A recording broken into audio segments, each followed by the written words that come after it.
Hey everyone, exciting news. We've officially launched the Paranoid Perspective Patreon. If you love what we do, unpacking conspiracies, chasing mysteries, and laughing through the weirdness, now you can support the show and get more of it. So, for as little as $5 a month, you will get exclusive access and extra perks to the episode. Sarah, what do we get with Tier 1? So, Tier 1 is the Curious Minds, and you get a shout out at the end of every episode. Next tier, this is what you guys really probably want. Ad-free episodes. We don't need those pesky ads that you guys are getting on Spotify, Apple, whatever else. You will get all episodes ad-free along with what else, Sarah? You'll also get it ahead of time. So before the episode releases for that week, it'll be available for you to watch or listen. So if you guys are interested, check in the show notes down below, or you can head to patreon.com/the Paranoid Perspective Podcast.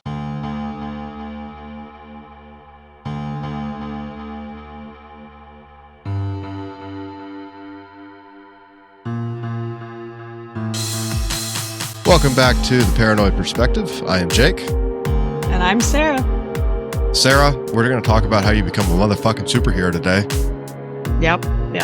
The typical Marvel backstory of I got hit on the head, now I can do shit. Yeah. Now I've unlocked math. Yeah, math. Yeah. Hey, I'm going to save the day. For some people, man, that might save their day. You know, math is hard. Or if you're from our British listening people, maths, plural, right, are hard. Maths. Yep. The maths are difficult. All of them. Lottie-dottie, all of them. But, so what are we getting into today, Sarah? So we're going to talk about acquired savant syndrome, and specifically this guy, Jason Padgett, who is one of the people with this syndrome. So, you've heard of this, right? I have heard of it, but I've not heard what it's actually called. Like when I hear savant syndrome, I feel like somebody called. I know. I'm just saying, I feel like you become a distinguished lady or gentleman at this point, and now I'm just, oh yes, I have the savant syndrome. That's what I picture in my head. But really, it's probably annoying as shit. Yeah, I'm sure it is. Yeah. So there is savant syndrome where you're born with it. And then there's acquired savant syndrome. Savant, so you're just born a savant. You're just pissing excellence right off the bat. Well, it does say, okay, so it's typically where someone demonstrates like exceptional aptitude in like one specific area, like art or math or whatever. But then you're kind of lacking aptitude in other areas to compensate. Okay. So that's kind of what happens with this. And a lot of it is in like people with autism. I was just about to say, this sounds like autism. Yeah, about half of the cases for just savant syndrome is associated with autism. So I don't know the other half. I guess the other half are just awesome.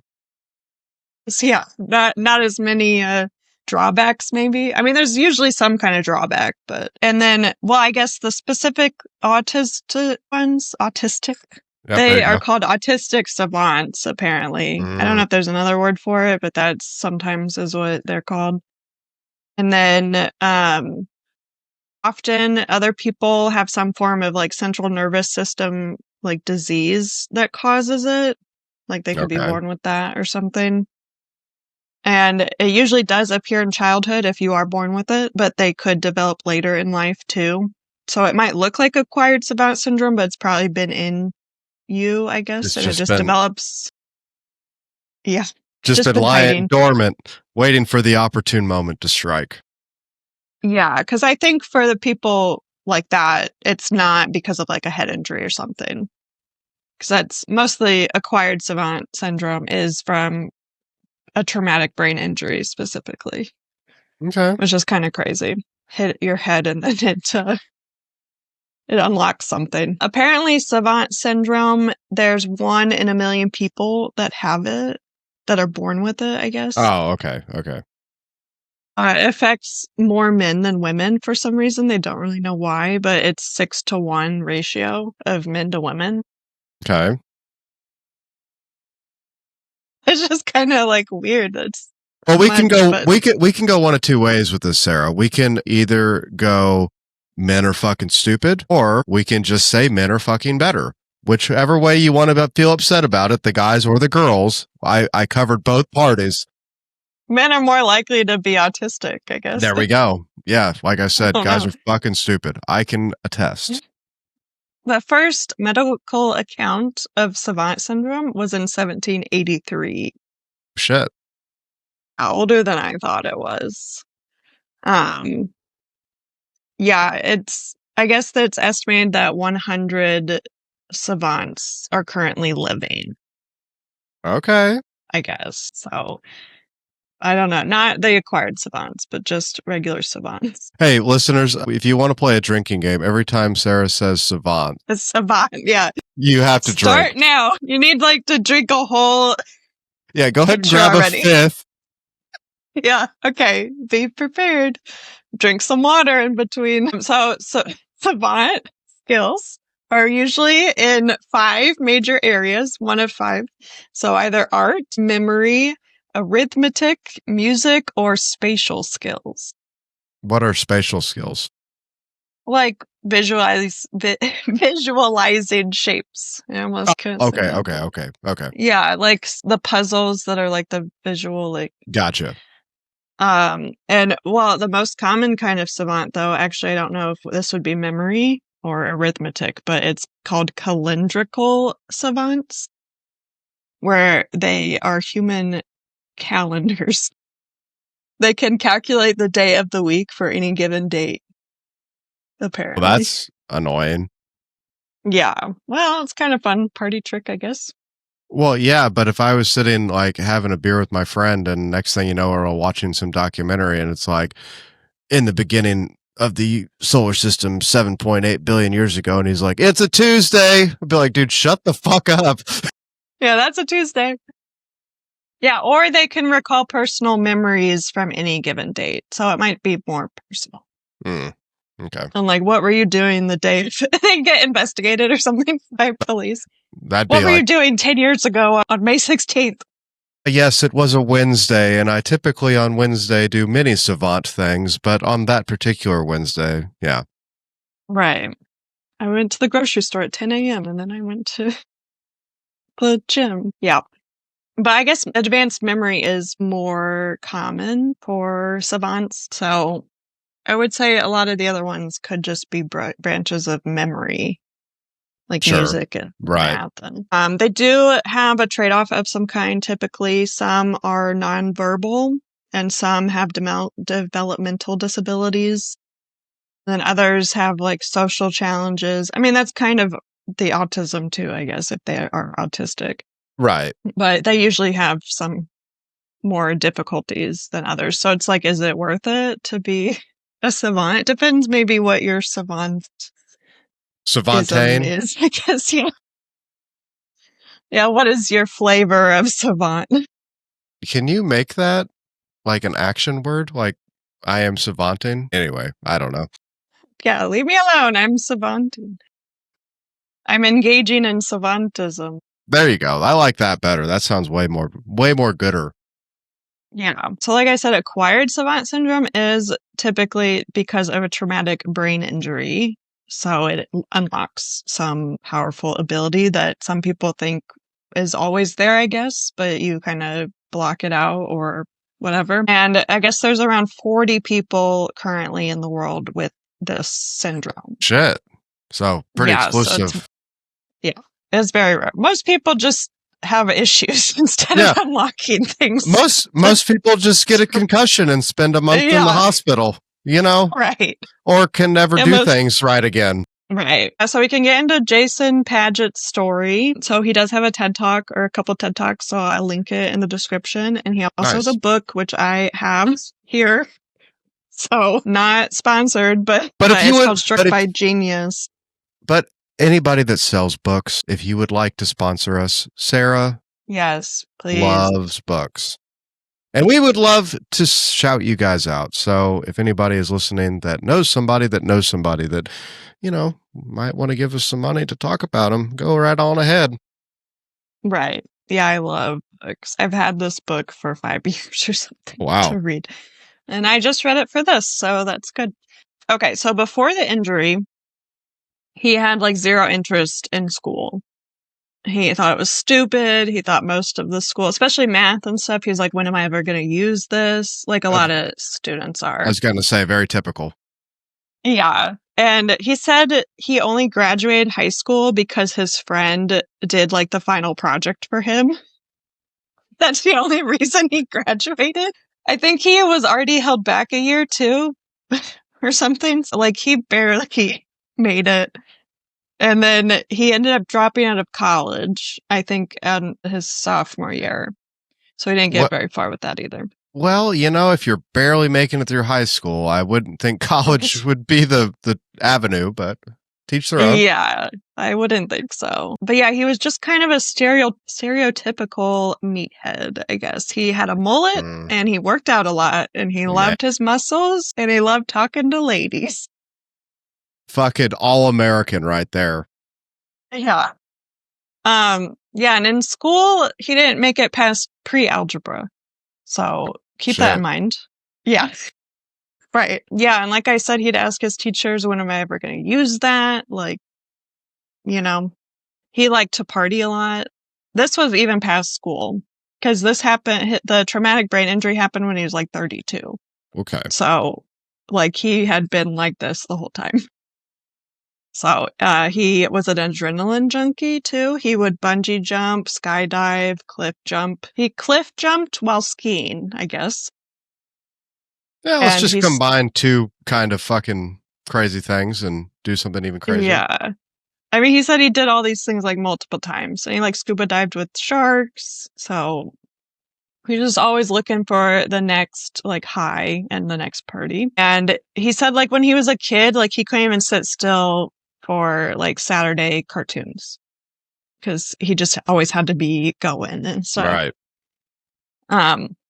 So his parents divorced when he was 9. So he ended up living in Alaska with his mom for a little bit. His mom moved him and his brother to Cantwell. And I guess that is a very tiny town. It only had a 12-room motel, a restaurant, and a gas station. Ooh, man, that's got to be rough. She was a medevac paramedic for oil and logging companies out there, I guess. Okay. And also, children were not allowed in the motel, so when they got there, she had to rent out a cabin. But since she had her 2 kids with her, and the cabin, I mean, this was like, the 80s or maybe early 90s when this happened. Well, yeah, like but I mean, you would think you could plan ahead a little bit and be like, hey, there's only one place to stay here. Yeah. What's the deal with it? I don't know. Right. But she did end up renting a cabin, but it didn't have running water or electricity. So he only lived there for like a year. He ended up moving with his dad at age 10 in Washington State. Pretty fast, he was like, fuck this. Yeah. So that's a little bit of his backstory. I wasn't going to go into all of his backstory, but we'll just skip to the mugging that happened that caused his injury. Okay. Well, I mean, we get the gist of it. I mean, he was just average American kid, average American teen, average American guy. Right. Yeah. Yeah. At the time, I think he was working at his dad owned like a futon business. I guess. Interesting. So he was working at a store in Washington State, like as the family business, like running the store. Yeah. So, yeah, he was mugged September 13th, 2002, which was a Friday the 13th. Unlucky for him. And his name's Jason. People like to point that out. But, so his friend... The stars aligned. Yeah. Yep. His friend was at a karaoke bar and like called to have him come, mostly because she was too drunk to drive home. And she was like on a date. So they were both too drunk, I guess. Yeah. But he was excited to join a little bit anyway because he liked going out, everything. And he was 32 at the time, like I said. So I guess he like sang one song and then he got like soda and he had a bunch of cash on him. So like, I guess the server saw that he had cash, but then he told his friends like, okay, let's go. So when they left the bar, it was like upstairs. So he said at the time he saw like two bigger guys behind them, like following them outside. But he thought like, oh, they're just also leaving the bar. Like he wasn't really paying attention. Like he should have maybe, but these two people, he said he took like 10 steps from the bar, like on the sidewalk, and they just like hit him in the back of his head. And then he fell and they just hit him more. And then he said his two friends didn't help him at all, I guess. Yeah. Like, I mean, it was mostly the woman was his friend and then her date. So her date ended up leaving, actually, just walking away. Hey, I mean, if I don't really know you and I'm hanging out with somebody for the first time, like, you can't expect me to fight your battles with you, dude. Like, I don't know you. For all I know, you could be a piece of shit. Yeah. Yeah, and I guess the woman, like his friend, went up to the bar to try and get help or like call the police or whatever. He said when they first hit him, because he didn't even like register that he was hit, like he just saw a flash of white light. And then he said he heard a really deep, like low sound. And then, well, he said it was lower than the lowest note on a piano. It was like really low. And then he fell to his knee and like blacked out, and then they kept hitting him in the head and wherever else. But I guess they couldn't find his wallet. It was in his pocket, like his back pocket, but they didn't check there. Why, of all the places, where could it be? I don't know. But they ended up stealing his leather jacket instead. What a bunch of assholes. What the fuck? Yeah. So they took his jacket and ran away. And so then his friend, well, the bar refused to help, I guess, like call anyone or anything. And later he said he found out like the server there would tip off these two guys. And so the server was in on it. Yeah. But yeah, they refused to help. So he ended up like walking to a nearby hospital, I guess. Like his friend helped him walk there. And they just said he had a concussion and a bruised kidney. And then they like let him go that night. So he didn't stay. But he said like as soon as, well, he thought it was just after it happened, but he said like the lights all looked weird and stuff. So then he thought when he woke up in the morning it'd be better, but it was like still like he could see like fractals, I guess. Like he says he could see math. So I get it. Like I've had a handful of head injuries and, like you are out of it for a couple days for sure, and yeah, I think it's like one of those things where you chalk it up to, it's like, oh, no big deal. But dude, like seeing something like that, I feel like you don't ever hear people talking about that. You hear like, oh, I'm sensitive to light or, like things sound weird or something like that. But then that just kind of fades and goes away within a couple hours or days or whatever. But like the fractal thing would freak me the fuck out. Yeah. Yeah. I mean, I think as it continued happening. Yeah. Then he was like, it's not going away. So, I mean, it took him a long time to come to terms with it and stuff. But he just says he sees like shapes and perpendicular lines and everything like overlaying everything. And he did say it gave him vertigo for a long time too. But I can imagine. Yeah. And he said like running water, he sees like the light reflecting everything and pushing out, and I don't know, just lights everywhere. There's some pictures in the book, so I could show you, but like he drew this is what he saw. Nice. Hey, listeners, if you are just listening and not checking out the YouTube, yeah, which you should check out the YouTube too. It pretty much looks like if you've done any sort of like psychedelics. Yeah, that's what I think. He unlocked his LSD vision. Well, or whatever psychedelic. I tend to kind of really agree with a lot of the things that people do or research that has been done on like how psychedelics will unlock certain parts of your brain, and maybe yeah, that's what happened to him. Instead of having a nice trip, he got the hell beat out of him, and now that's what he gets all the time. Now he just sees that all the time. Yeah, there's a picture of him pre-accident too. Look at that stud, Jesus, man. That's pre-accident, so he looks totally different now. I mean, people could look him up, but yeah. So he said, like, pretty much like the first morning, like he didn't even see his house. He just saw shapes and stuff everywhere. Like he couldn't even see like the walls and stuff just because it was so like overwhelming, I guess. And he became a recluse for sure. Like he stayed in his house like 3 years, like trying not to go anywhere. Like he had extreme PTSD too because of the trauma and everything. And I think like his friends not helping or his whoever not like just watching or whatever like that kind of gave him trust issues and stuff too. But eventually eventually he did start drawing all of these shapes that he was seeing by hand, like with just a ruler and a pencil and stuff. And he said he'd sit there for like hours and just do this. So it's already like a change in personality. Right. Yeah. And I think, well, it's mostly geometry that he sees. They say he's a math genius, but I don't know about that. We'll get into that later. But like he's definitely seen the geometry, and then he also got like artistic talent because he said he didn't have that before either. Well, I guess I don't know if that's art. I mean, it is artistic, but drawing the lines with the ruler. He's just drawing what he's seeing, though. But yeah, I don't think he had any of that before either. He also had involuntary muscle spasms, which they said was because of the concussion. Okay.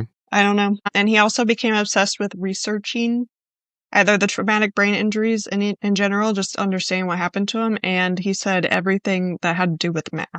He loved reading. Well, the first part I get because, I mean, like, yeah, in order to have, like, if you have like a traumatic experience, it's probably the best way to have a little bit of closure is to kind of do some research onto like what happened, how it happened, why it's happening. Yeah. Sort of thing. Trying to understand what he's seeing. And right. And I mean, as far as the math stuff goes, that probably just kind of played like hand in hand. Cause like, if that's what he's seeing and it's obviously interesting to him, like, why wouldn't you want to learn more about that too now? Right. Yeah. I think it took him a while to understand that what he was seeing was like geometry and math because he didn't have that background. Yeah. So he actually ended up that in school. When am I ever going to use that? For the rest of your life now. Right. Yeah.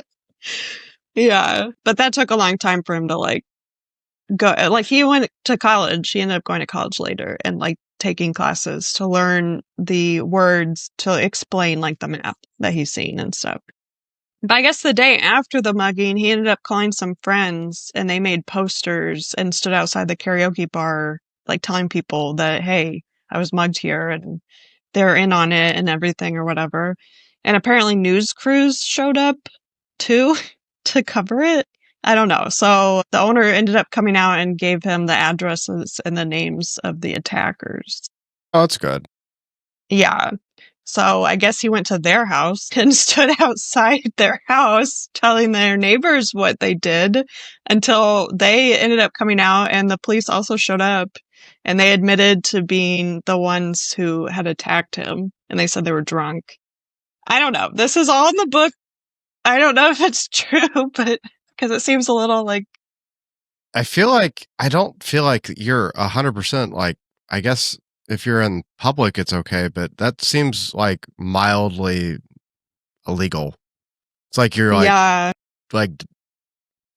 I don't know, like doxing's not the right word, but like that's what, because obviously they were guilty, but it's like, right. I don't know if you can do that. Strange and aggressive, like a couple days after this issue or whatever. Like, dude, they just beat the hell out of you. They'll probably come out and beat the hell out of you again. Right. But I guess he wasn't worried about that. But they did end up saying 2 women employees at the bar were dating these men, and that's how he knows the servers were in on it, I guess. And apparently they were arrested, but I guess they were never sentenced because they never went to jail.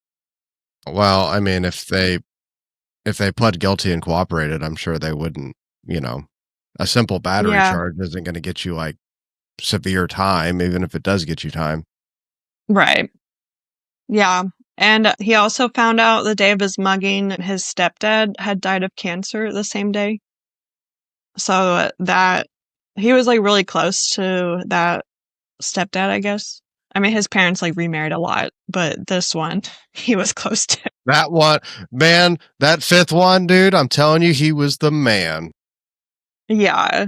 And then pretty close after that, actually on Christmas, his brother ended up going missing, which he had been estranged from his brother for a while, but just all this stuff happening at once, he like really got agoraphobia. Like, so that's like contributed that he never went outside for like 3 years after this. And I guess he covered all his windows with blankets so he couldn't even see outside.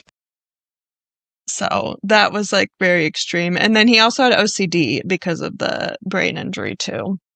He got that pretty bad. So those were kind of his trade-offs, I guess, for seeing math. Right. For unlocking seeing math. Which I guess he said it like in the book, like he's talked to other people who's had this, who it's like way worse, like the trade-offs. So it doesn't seem too bad once he had more perspective. But he also said, though, he can't really write well anymore. So, and he doesn't like reading anything, like I said, unless it's about math.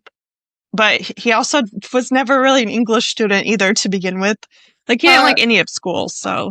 That's what I was going to say. It's like, okay, you can't say that you don't like reading anymore. It's like, I have the feeling that you kind of just were like, fuck that shit anyway. When am I ever going to use this?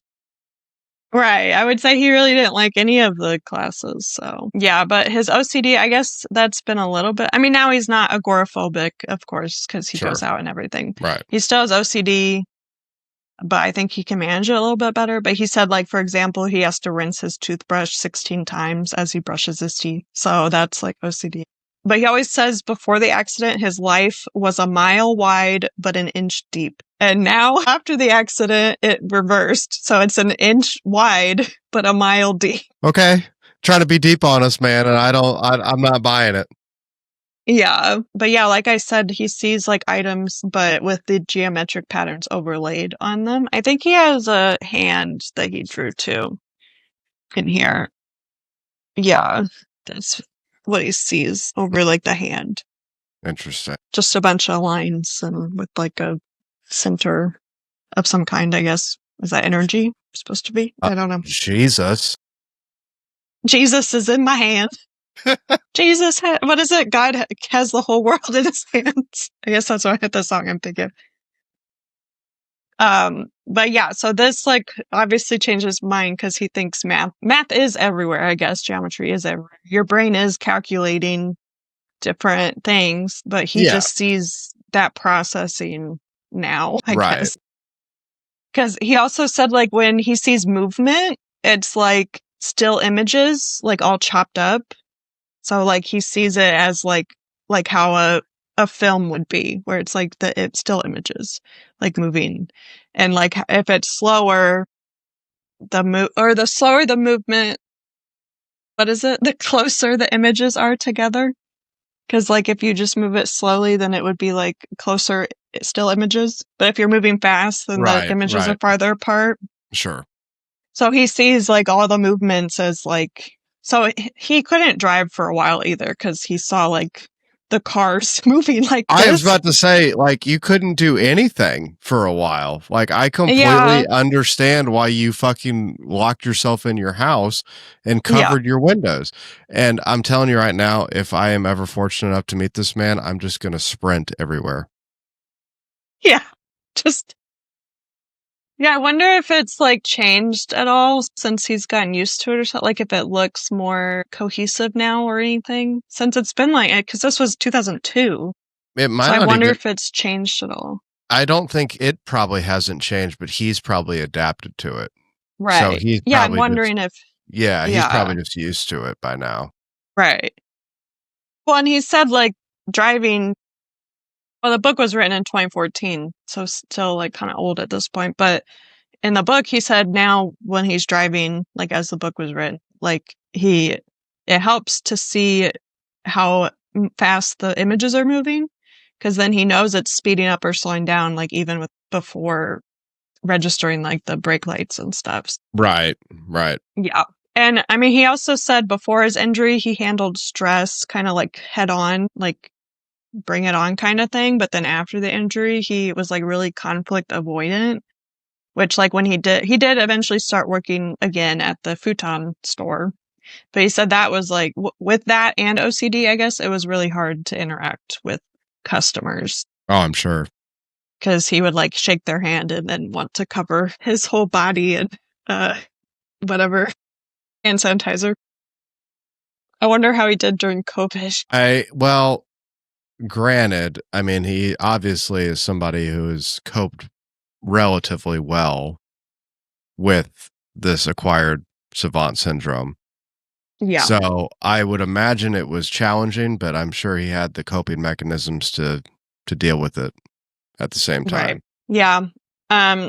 So while he was cooped up in his house, he ended up seeing some like special on Savant syndrome, like someone who is autistic that has it.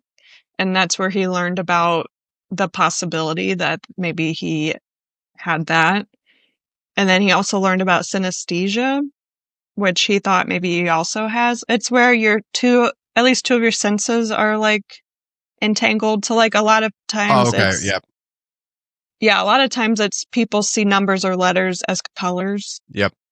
But it could be anything. So, because he says he sees numbers as shapes. Like if he sees like 8 cubed, literally looks like cubes to make it whatever the number is for 8 cubed. I'm not a savant, but he sees like cubes inside each other. So he sees the numbers as shapes or whatever. So I guess he also has synesthesia.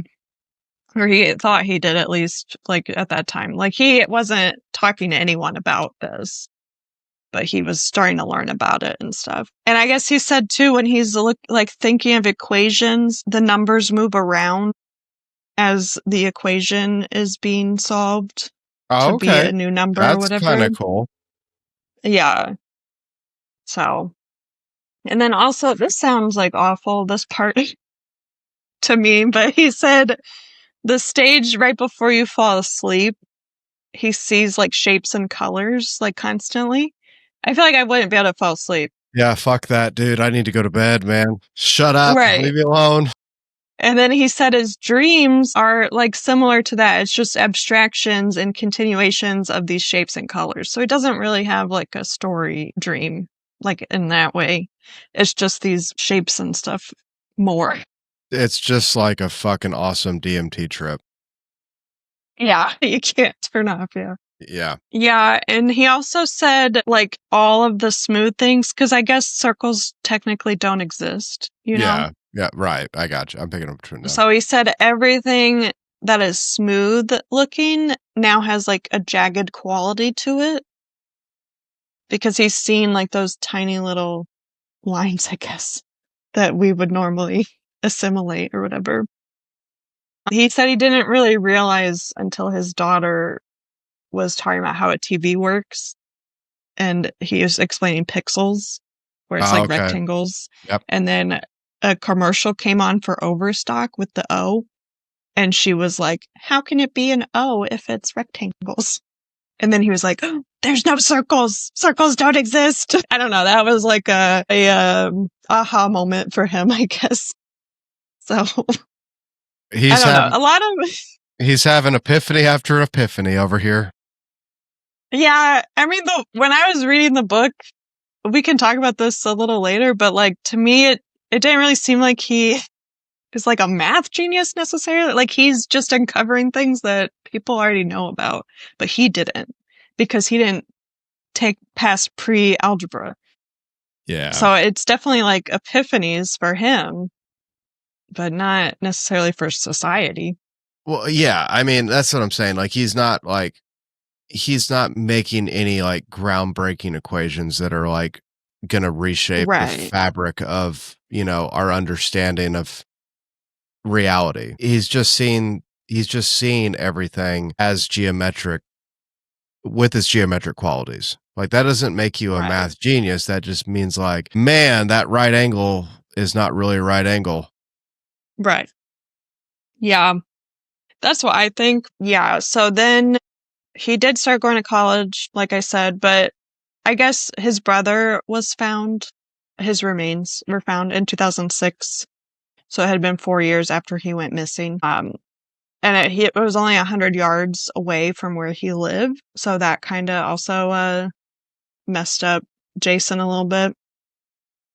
But it kind of got him out of the funk too, I think, to like know like he's gone and my life needs to move on. And you got closure, yeah.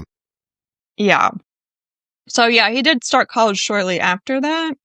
And he was 35 when he started college. And then he met his wife at college. She's named Elena. I guess she's Russian, I think.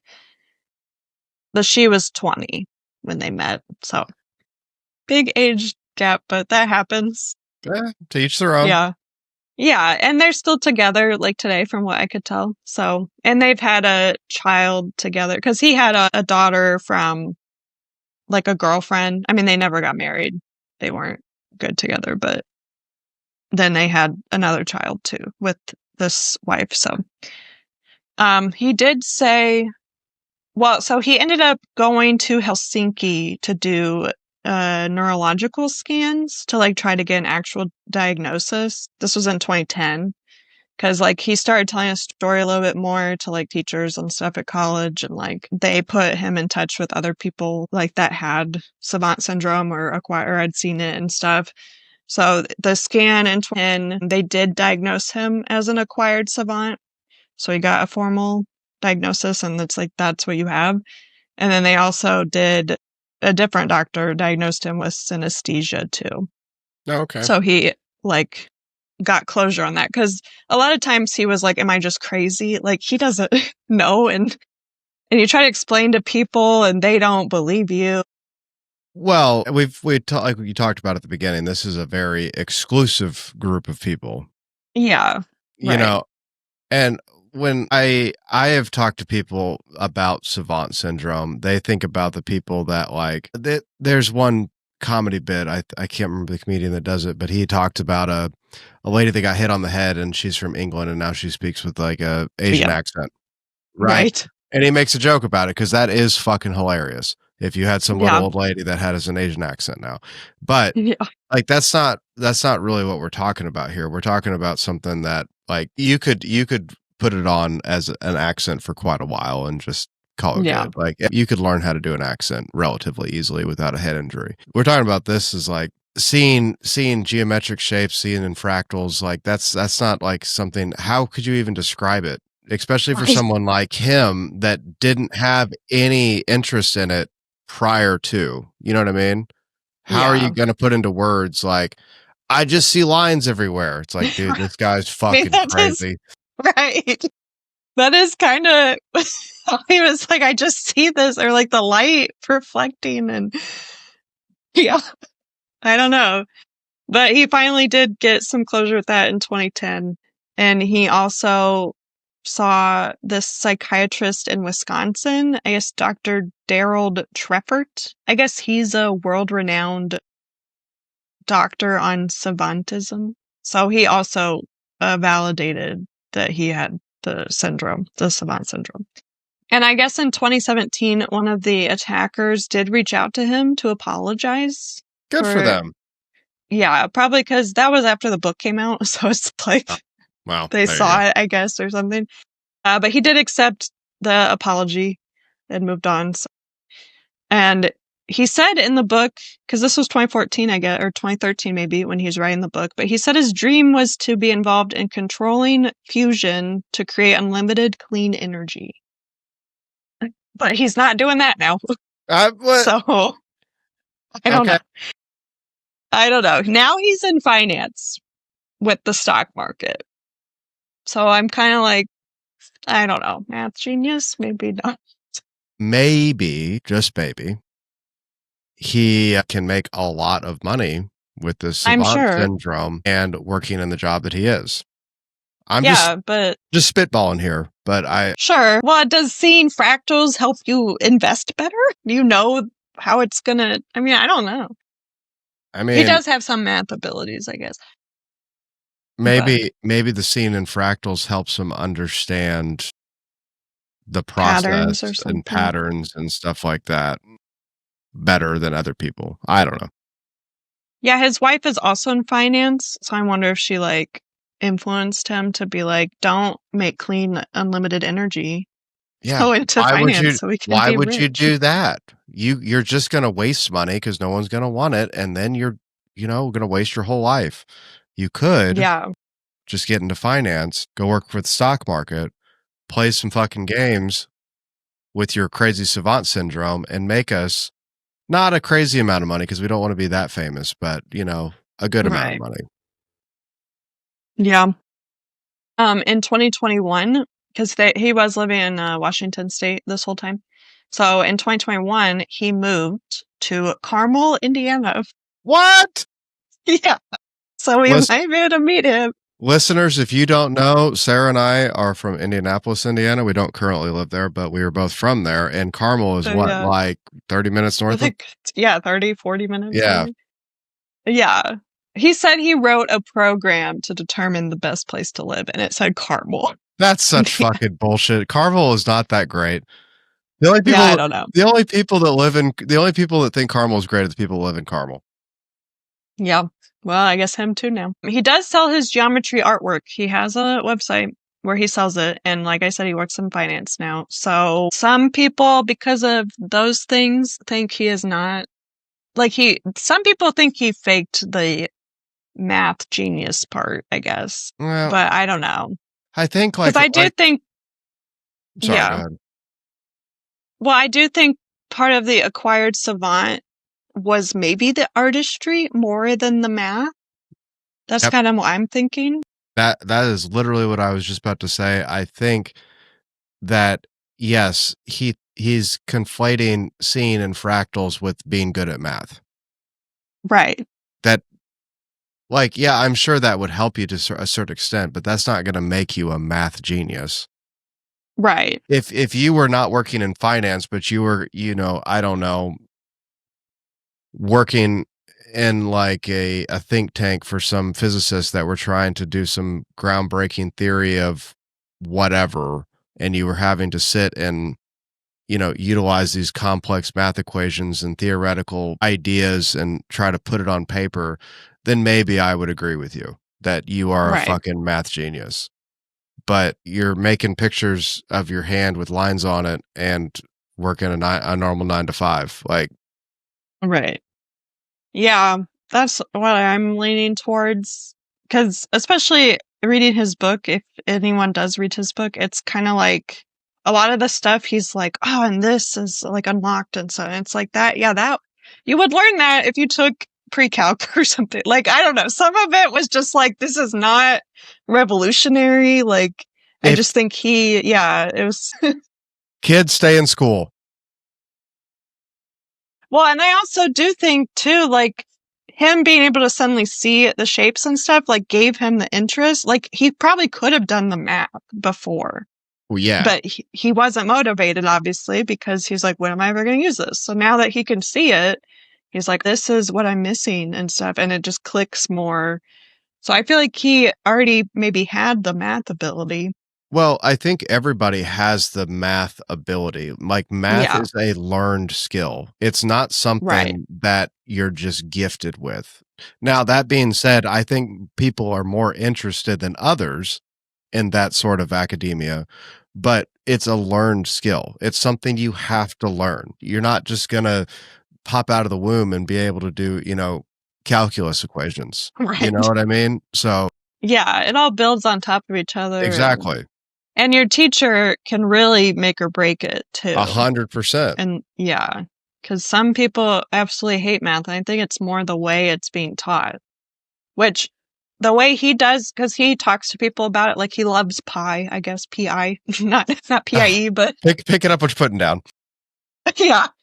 But like he would talk to customers about it and everything. So the way he could explain it to people like in normal terms, like got other people interested too. So I feel like he could be a good teacher because it makes it more like accessible, because some math teachers are not very good at all, Or like the way they want to teach you, like I hate that where it's like you have to do it this way. It's like, bitch, you're not going to tell me what to do. Yeah. It's like if you get the right answer, but then they're like, I don't know if you do it correctly. It's like, well, if I got the right answer, it's probably was. Sarah, you and I shared that growing up so very much that it was not even funny. I would get into arguments with my teacher and I'd be like, is this the right answer? It's like, well, yeah, but you didn't show your work. So I don't know I don't know how you got it. It's like, it doesn't fucking matter how I got it. It's the right fucking answer. So we're good. Yeah. Oh my God. Yeah. I don't know. Yeah. It's just, yeah. But figure out a different way. I wish they had other teaching methods. They just don't have time. It's like just the one style. So if you don't really like that style, then you're probably not going to do very well. But it's like they should have a different approach for people who learn differently. Well, I think it's like I've done a moderate amount of teaching, and I think it's more about like, yes, this is the standard that we're going to do, but I also need to be like, okay, if I'm looking out at a class and I see like everybody's doing this, but one person's looking at me like a deer in the headlights, I probably need to explain it again and probably explain it in a different way than what I just did. Right. Yeah.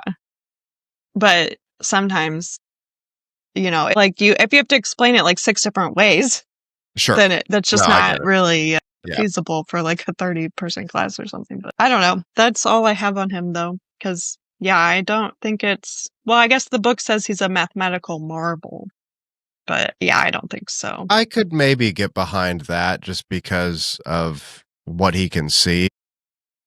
Yeah. Just seeing the building blocks of the universe. It's got to be overwhelming. That's pretty crazy. Yeah. Oh, I don't know though, because see, I do like this idea of the savant syndrome and the acquired savant syndrome, because I truly do believe like that old adage of like, we only use 10% of our brain is not true. But I feel like there's a lot more that we could do that we can't like unlock. You know what I mean? Right.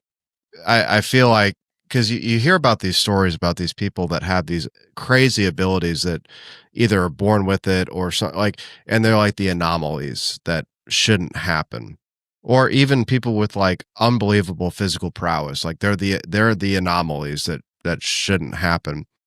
But we're all the same species, so we should have at least some like way to move up and do this same sort of stuff eventually. I feel like that's what's going to happen. We're just going to keep moving forward and forward. Yeah. Yeah, they are researching how to maybe unlock the savant syndrome, I guess. Yeah. Yeah. Without as many side effects, maybe, but yeah. That's the thing. And I think what we're seeing, especially, I've thought about this for a long time, but I think we're seeing with like autism and stuff like that is human beings actually evolving, but like not getting it right. You know what I mean? Mm-hmm. The species isn't getting it right. So we're kind of having to like get around certain, things that don't necessarily benefit us to get to the next step, So that's just my personal opinion. Yeah. I was going to say something about him. What did he say? God damn it.